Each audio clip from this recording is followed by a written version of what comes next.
Hi there, welcome to the channel. This is a brief overview of our Volkswagen Westfalia California Exclusive that we've owned since 2007. It was registered in 2001 and we're the second of only two owners. We've travelled extensively, including living in it for 18 months, which included a trip all around Europe from the bottom of Portugal all the way to the top of Norway. Have a little look, see what you think. So this is in kind of day mode, parked up mode for want of a better description. We tend to always swivel the seats round. The cab area is standard kind of T4 in layout. It's a 2.5 litre engine. It's done 150,000 miles. My husband says barely taking the high spots off apparently. Don't know what that means, but it's good. Anyway, it's been a really great runner for us. It's pretty economical. Cruises along quite happily at 60 to 70, get about 40 to the gallon, which is, for a vehicle of this size, is pretty good, I understand. Anyway, loads of room in the front. We tend to have a pool box situated here. It's only a mini one, just pop some bits and pieces in. It looks really cool. It's actually a Halfords one, so top tip there, sticker it up, make it look something special. We use that when we kind of roll out the bed a bit later on. So yeah, main cab area here. You've then got a nice seating space, plenty of room to lounge.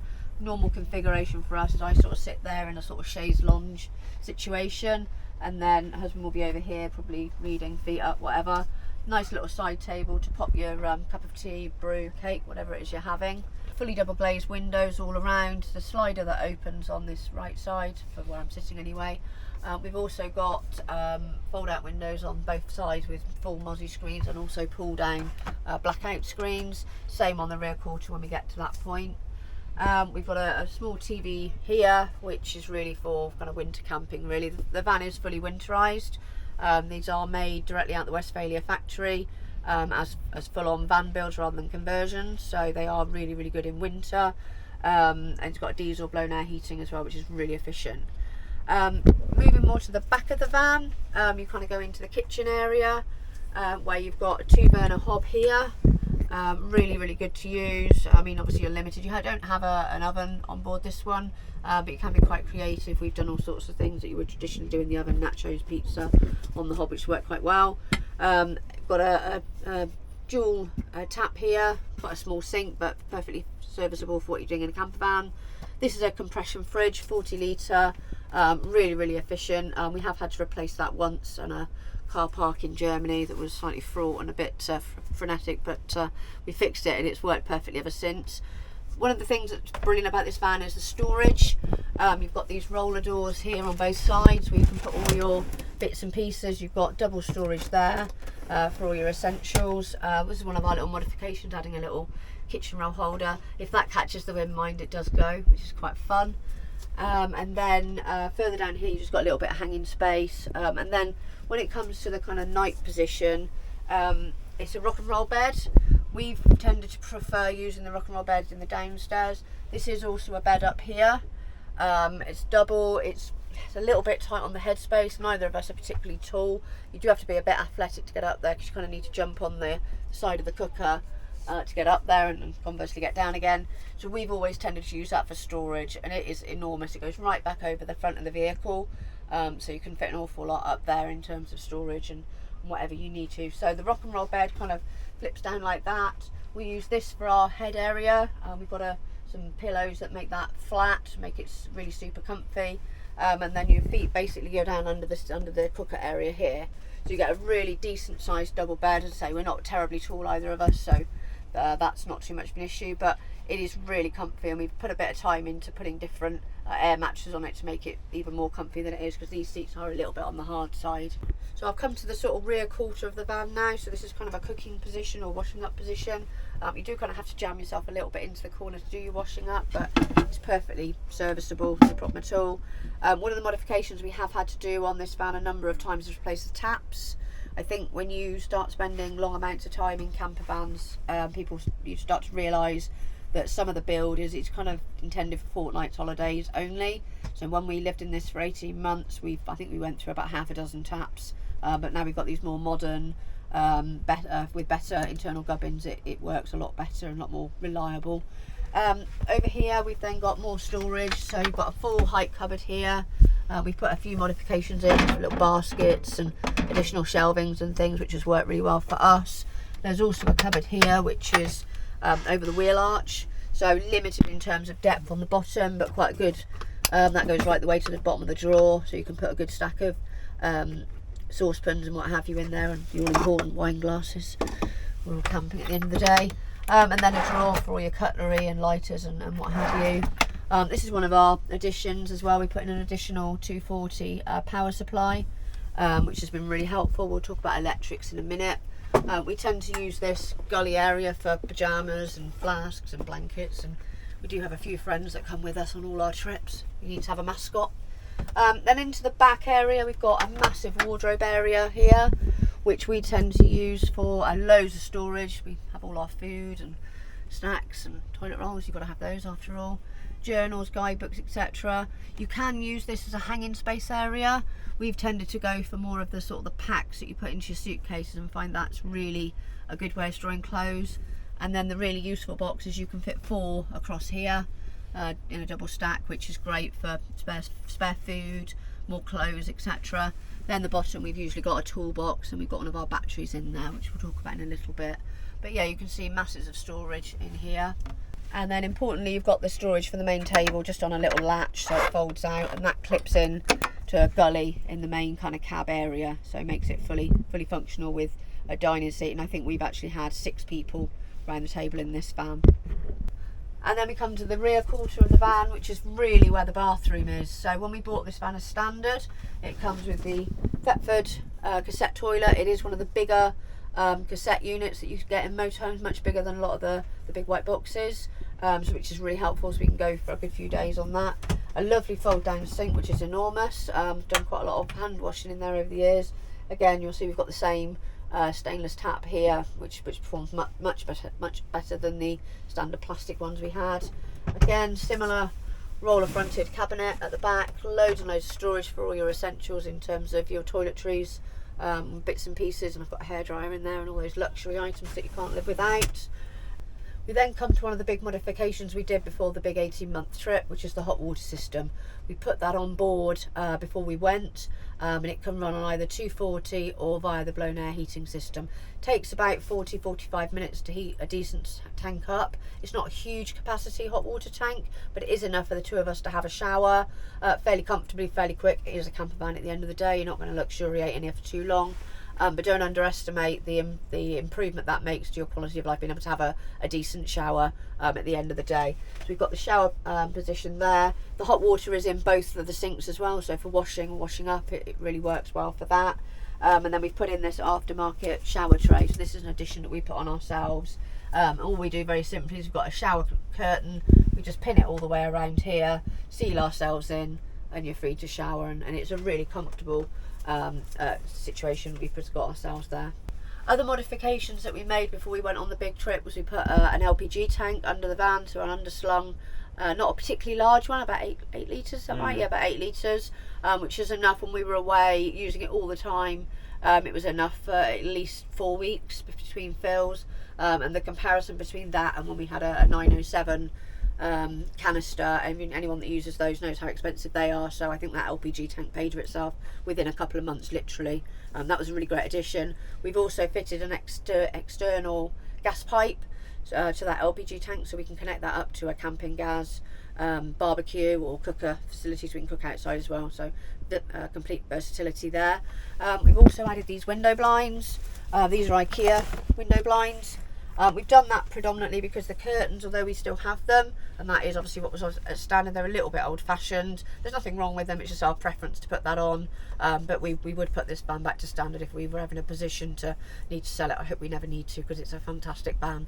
But that was a good addition, and it saved a bit of additional space, and it also gives us good blackouts on it, because we spend a lot of time travelling in Scandinavia. Again, anyone that's been out there in the summer knows that it doesn't get dark for many months, so having full blackout was really important. So that's why we did this, because the curtains weren't. And we also created a little rudimentary cover for the hecky in the roof as well. That's an addition as well. We've changed that up over the recent years, just to something a little bit more modern. Other modifications we've done is around the electric system, which my husband will explain, because that's beyond my capabilities. So in terms of the electrics that have been added onto this van, as standard, this van has a 150 amp gel leisure battery and mains charging, and obviously for off-grid living, as everyone knows, you need solar panels. So we've got 200 watts of solar on the roof with an EPERV MPPT solar charger, which is patched into the main van system, with the MT50 battery monitor down here, where you can basically see everything that's going on. So with the 200 watts of solar on the roof, this van is pretty much capable of sustaining itself in all weathers pretty much indefinitely. We did have 100 watts on the roof for a couple of summers and still managed basically a week, even in bad weather, without having to move or start the engine. So it's pretty much will sustain itself. But now with the 200 watts of solar on the roof, if you get a nice summer's day, the batteries are full by 9 o'clock in the morning easily. And another bonus of having the extra capacity with the lithium system in this van is we've got a low wattage hairdryer, so it means basically you can use that as well. Another modification we made to this van, again specifically for the touring we've done around Scandinavia, is the addition of a mosquito net. So this is about version 3, I think, of the home creations that we had. Basically got some good quality mosquito netting, and then we've added some straps at the top here to keep it tied up out the way, just click lock type buckles, similar to what you have on your belt. I think actually that's what we started with. The netting rolls down, it's got a nice weight in the bottom to keep it down, and then you've got zips, heavy duty zips on either side, so you can enjoy your evening and not get bothered by the pesky little biters that are about the place in Scandinavia. So another really good addition, and we've done a similar thing on the sliding window. So another mosquito addition we've done is mosquito netting onto this window here, which is a sliding window, and in this case we put the netting on. We've got a nice little zip there so we can get easy access to the slider, but you can leave the window open again so you don't get the pesky biters coming in. We've got similar on the accessible door at the back. And the final interesting feature in the van is the display panel, which I'll put a still in so you can see the detail of it. But essentially you've got a graph on the bottom which shows you your battery state from full to not very much. Left hand side you've got a water gauge, which is a 3-part picture, so nothing, a little bit and full. Voltage meter in the middle, and then your fridge indicator here, and all of your control panels, control buttons here are for all of those operations, so you can turn the check your battery voltage, the outside temperature. You've got a timer for the heating to come on and off, so you can actually run that by timing the blown air heating. Fridge on and off, and then you can change the temperature you set the fridge to. That fridge will go down to well below freeze, -20, so you can actually use it as a freezer. We've never done that, well certainly not by design anyway, let's put it like that. We have frozen the odd thing in there, but it's really good. It just shows you where you are. It's not hugely advanced in terms of what's on the market today. It tells you what you need to know, how much water you've got, how much power you've got, and what your fridge is set at. This is full bed out mode. Put Jason on there for context. 2 pillows, and then this is where your feet go underneath the cooker. Really comfy, really wide. We've modified it a little bit to do this in with the seats in the rotated position, which saves having to turn them around every night, and it does give you a much bigger bed size. Really, really comfy.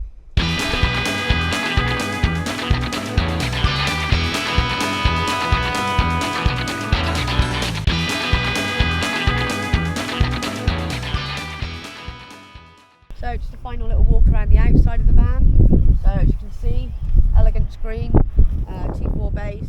We put this light bar on mainly because we do a lot of time in Scandinavia where you need to have a little bit more vision, but that just looks cool as well, to be fair.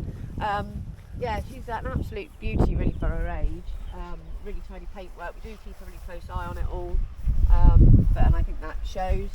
And then on the back here we've got the 4 space bike rack up high, so we tend to take 2 usually as a principle, and then we've got a lower rack here which we'll talk about in a bit more detail in a mo. Yeah, so on the back the standard Westfalia equipment is a 3 bike rack but I've extended it to a 4 bike rack, which is a pretty simple, and it's been very, very reliable after the last 7 or 8 years. Down below we've got a Fiamma storage box. This is actually a small one. We've got a bigger one than this, but because of the unique rear opening on this van, you actually need to be able to slide the box away to get the boot open. So with the Atira Strada rack, the nice thing is it just slides away like that. And then this gives you access to the rear luggage area, which you can slide long things in still if you want to use it like a normal van, but most importantly it gives you access to the Thetford cassette toilet, and this is the big cassette, which means 3 or 4 days off grid is possible if you're a bit careful and a bit frugal. And then in the other side, that's where the lithium battery lives.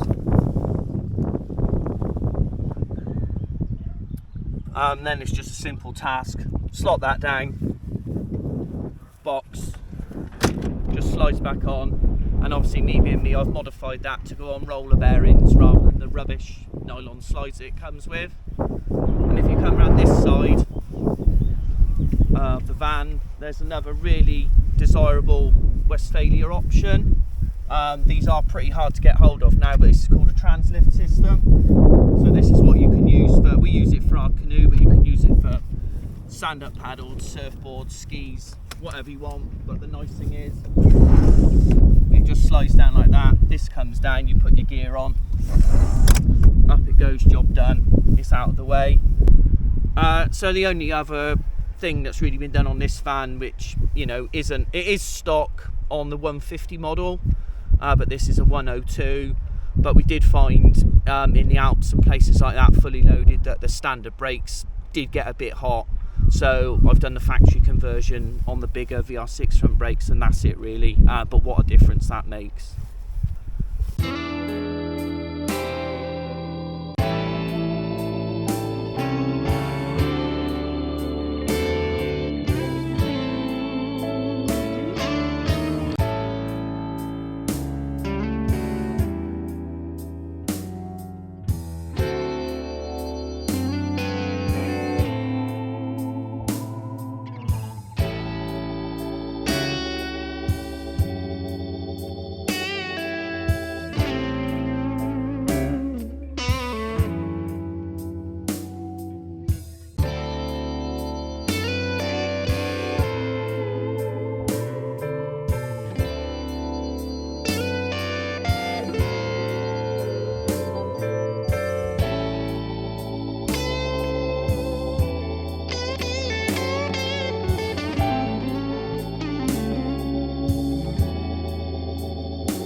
Well, I hope you've enjoyed the tour around our Westfalia California Exclusive. We absolutely love spending time in her. She's a brilliant layout. Yes, you've got the compromise of having to set up the bed every night, but I think what you lose in sort of a bit of time there, you gain in terms of internal layout, and one that really works for us.